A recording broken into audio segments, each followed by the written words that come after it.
Hey, podcast listeners. Before this week's episode, I want to say thanks to our podcast sponsor, Planning Center. Planning Center is an all-in-one church management software that solves your administrative challenges. You can effortlessly track first-time guests, manage volunteer schedules, and create easy ways for your congregation to get involved, all from one single platform. If you need a check-in system, event signups, or an online giving solution, Planning Center helps you nurture your community and keep people connected. Visit planningcenter.com to get started for free. Well, welcome to the Unstuck Church podcast. My name is Sean, the host of the podcast, and I'm joined, as always, by the managing director here at the Unstuck Group, Amy Anderson. Amy, today we're actually going to wrap up our series on breaking common church growth barriers with one that we don't actually hear people talking about that often. And it's less of a direct attendance growth barrier, but it really does reflect an attendance growth barrier, quite honestly. We're calling this one the MultiStuck growth barrier. When multi-site churches get stuck at 2 or 3 campuses and then start to lose momentum. Yeah, we're talking about this, Sean, because it's so common for a multi-site church to get stuck at 3 locations. And being 3 locations, it's amazing. It's exciting. But if you're continuing to grow, it can suddenly feel very frustrating if your multi-site model becomes really the barrier to making room for new people. And we know this is common because this is exactly where many of our 100+ multi-site clients have found themselves over time. Yeah, that's right. So, Amy, you work with literally dozens of these kinds of churches every year, or more, if you count the dozens of church leaders that are part of our multi-site cohort. Right. So, why do churches often get stuck at this 2 or 3 location mark? Yeah, several reasons come to mind as I think about those plateaus. But I think one of the most common reasons is that the multi-site model that they've designed, it just has too much autonomy in it. Often they've blended like church planting strategies with multi-site strategies. So, of course, church planting is go reach a new mission field, whatever it takes, pull all the stops out. Whereas multi-site's a little bit more disciplined. You go where you're already reaching people, it's the same mission field, and you're using the ministry strategies that have been working all along at the original location. Yeah. So this challenge can enter early in with a multi-site launch where local location leaders, they suddenly want the freedom and the autonomy of a church plant while having the resources and support of the multi-site church. So the problem is for most churches, you can't have both. You have to pick a model. Are we church planting or are we multi-site? What I've seen time and time again, Sean, if you try to live in the middle of a little bit of planting and a little bit of multi-site, this is where multi-site churches get stuck. Sometimes they even split apart and some locations shutter. And I've heard, some pushback on this, like, well, splitting apart, that's a kingdom win. Now we have 3 churches. But talk to any pastor that's had to unmulti-site, and they will likely tell you that not all the locations made it, and it was a very painful experience. And here's the deal. We also have to recognize that adding autonomy into a multi-site model, it's expensive. It's expensive with people's time. It's expensive with resources. You have to pay more people. For instance, if you're giving autonomy to campuses to teach, you have to pay more people to cover teaching. And then because so many people are preparing messages, we have to pay for more ministry staff. And then we also need more central team members to support, right? When we think of the operations area and all that, because they're not supporting one church, but they're supporting 3 varying churches. Again, you often sense this. Communications is already thin in most churches. You ask them to support 3 different locations running 3 different plays. And anyways, it gets expensive. And I would be as bold to say that autonomy actually contradicts that phrase of being one church in multiple locations, right? A multi-site church strategy is replicating who you are, what's working. So you've had a healthy, growing church that you believe should be replicated. So when campus pastors want to start creating new ministry strategies for location, this is when we start to see these churches deviate from what we would call our multi-site best practices. So for example, at Unstuck, we have 9 best practices that result in some very successful, predictable outcomes for churches going multi-site. One of them is that video really works, right? You have an excellent communicator, or better yet, an excellent teaching team that's drawing people to come and hear God's word and how it applies to their life. And that's in part why you have been a growing church and want to expand through multi-site. Well, this autonomy creep goes, instead of replicating through video what's been working, let's rotate live teachers or let's have campus pastors teach live. The opinion is live teaching is the draw, where in reality, the best teaching, I believe, is the draw. So that's one reason these churches get stuck. Autonomy is hard and it's expensive to replicate. The second reason is that some multi-site churches just find themselves overextended with too many programs that are competing for attention and resources across multiple locations, right? Yeah. Single site churches get complex, and then we multiply that. So as these now stuck churches went multi-site, they probably didn't do the pruning and bring the focus they needed to their core ministry strategies. And honestly, even once they went multi-site, some locations have continued to add more ministry programs and events.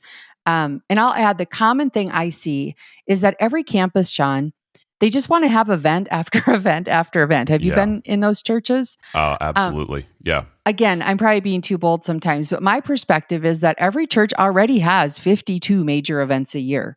So why do we feel the need to continue to hold more events? In multi-site, it's important to find that sweet spot where you're offering enough opportunities for relationships to develop without resorting to adding every program everyone ever thinks of. And just for perspective, I just shared this with a large multi-site I was working with. When I was at Eagle Brook, which is a multi-site church in the Twin Cities where I served for 13 years, we limited campus pastors to 2 events per year where they could fire up their entire building, their worship centers and all that. That's good. When they did that, they had to let us know what the purpose was. They had to let us know what are the results of this event if we do it well. And then we evaluated it. And so our campus pastors were just so laser focused on, if we want to have an event, what's the win? How does it help us accomplish what we believe God wants to do through our location this year? We evaluate it and we learn. If it went well, we shared it with other campuses. If it didn't go well, we failed forward. So replicating complexity is another reason I think they get stalled. I think that's great, Amy. And quite honestly, I don't think that generally people in our culture today are looking for more to do. Right. So more events on the calendar at the church at different times, other than when I'm already regularly there, less likely to be effective, right? And more likely just to create complexity without specific results. It reminds me of Nate Bargatze's routine. They said, like, when you're in your 20s, someone's like, let's go here. And you're like, I'm all in, let's go. When you're 30s, you're like, well, who's going to be there? How long will we be there? And then in the 40s, you're like, nope, can't go. I'm offended you even thought I would come. Well, and lastly, it just made me think of this. There's also like structural or model factors in place. Often churches implement what I would call an ineffective multi-site model that isn't truly replicable. They might be structured with major ministry silos, again, at the original location, that don't communicate well across locations. A good example of this is when a sending location maybe has this large women's ministry, right? It's a headline. It's been in place for years. That can be difficult to replicate at a smaller location. So then what I see is often the church starts bringing everyone back to this original site for events and for ministry. And I think that works against making the new location feel like a legitimate church. And the key here is, if new locations are launched too small, it can leave the sending location having to support several undersized locations where the brand and the culture don't really translate effectively, right? And the other structural component that I see, Sean, is that they've got these solid and dotted lines messed up, right? In stuck multi-site churches, I often see like all the kids staff at locations reporting to the kids pastor at the sending location. The group staff are reporting to the central groups leader at the sending location. And that's really backwards. Ministry leaders need to be reporting to their campus pastor at a location. That's the solid line. That central strategist is the dotted line. Yep, that's good. And Amy, would you agree that sometimes these churches are stuck because just they haven't properly financially planned for new locations? I've seen situations where churches don't plan for that ongoing expansion beyond those initial campuses, and then they just find themselves in a really tough spot. Yeah, it's not as common as the first two that I just mentioned, but definitely, and that's sometimes when they have launched too many too small. They Yeah. don't play out how it is. So it's a compounding issue. Multi-site by its nature is complex. And in a complex multi-site model, again, 52 weekends a year, over programming, dysfunctional structures, it's easy to take your eye off the ball with financial planning. Hmm. Hey, did I miss anything, Sean, when it comes to multi-site churches hitting a plateau? Good question. The only thing I think I'd add is that a lot of times they're missing a structure and a plan for how they develop more, I would say, leaders, but also artists and volunteers as well, because we're going to need all of them to launch new locations in a healthy way. Because of that, they don't have what we call a deep leadership bench, meaning if they send 200 leaders and volunteers out to launch a new location, they don't have another 200 that are prepared to take their place at the sending location right now. And you know this as we do our readiness assessment. This is one of the most common areas that shows up as red, a caution that we're not prepared. And it's really critical because it's the people that carry the culture from our sending location to this new location. And you need to be prepared to send your A players, both leaders and your A givers as well, to launch this new location. And typically what leads to stuckness is churches launch with a bench that's just too thin. They don't send those A players that carry the culture, and their volunteers and leaders get tired, they get burned out. And the new campus really quickly drifts away from resembling the sending campus, which is the campus that's experiencing that health and momentum. And quite honestly, that's one of the reasons we see the momentum start to slow at the sending location, is now we've created a problem over here, maybe another problem over here, and we've got fires to put out, and we're trying so desperately to put those fires out that it quells the momentum at our sending location as well. Yep, good thoughts. So let's shift to the solutions. This is a really good list of the common challenges that we see for multi-site churches. So on the solution side, what's it take for a church to break through this multi-stuck barrier and really get that momentum going again? What solutions have you seen work? Yeah, if you're a church that's 2-3 locations and you're feeling stuck, my first bit of advice would just be to assess your multi-site model. Do you truly have a replicable model that maintains the DNA of the church while allowing some contextual adaptation, right, for each community? Often ministries like student ministries or local outreach, they need to have some contextualization in new locations due to the size of the new location and local ministry opportunities. But honestly, beyond that, the other ministries should be designed as identical as possible. So just assess, how are you doing that area of having a replicable ministry model? Second, I would just audit your programming across all locations. And are you trying to do too much? Yeah. Like, is there a clear discipleship path that works at every campus, right? Because without clear steps that you're pointing people to, though, that's what we mean by discipleship path. What are those big steps you want people to take? If those aren't clear, then what we have a tendency to do is just gather a lot of crowds through events and through programming. So audit that programming across all locations. Amy, if I can add to that might be one of the most courageous things that you have to do through this process, is decide what you stop doing. Because if you're a growing church that has momentum and you're prepared to launch a new location, if you're at that point in the life of your church, it's likely that your church has been around for a while, and there are some things that have worked that have led to that health. And so to look and have a pruning conversation and say, there are actually some things we're going to stop doing, can be really difficult, because there's a lot of fruit that people could point to and say, well, this has created great outcomes for us, but we know it's not the best for us for the future. So a lot of leaders that are leading multi-site churches, that's one of the hardest things for them to do as they're moving towards a healthy multi-site model. Yeah, for sure. Third, just assess where each location is at on the church life cycle. Leaders need to recognize that different campuses may be at different stages on the church life cycle, and not every campus then needs the same kind of approach or resources or energy. So if you're not familiar with it, the church life cycle is an assessment in our Learning Hub, and it blends both objective data and subjective data to help you understand if you are a church or a location growing in health and momentum or if you're losing momentum and declining. At the multi-site church I worked at, Sean, there were seasons where we had campuses in many phases. We had some in launch, we had some in Yeah. momentum growth, we had some in sustained health, and we had some in maintenance. In fact, the one in maintenance was actually our original location where the church had just been for decades. So we had saturated that community for a long time. So they needed different attention and different resources when they found themselves in that season. Mm-hmm. And we recently did this exercise, kind of plotting all locations on the church life cycle with a large multi-site church on the West Coast. I think they have 21 locations, both in California and internationally. So plotting where each location was on the life cycle, it was just eye-opening for them. Mm-hmm. It gave them some clarity as to what attention each location needed to get back to a place of health. So if you want to take that assessment, you can access it through our Learning Hub. But I would take a look at your church as a whole and then individually on the life cycle. And the last thing I'd mention just for some of the next steps is, as you mentioned, Sean, really examine your leadership pipeline.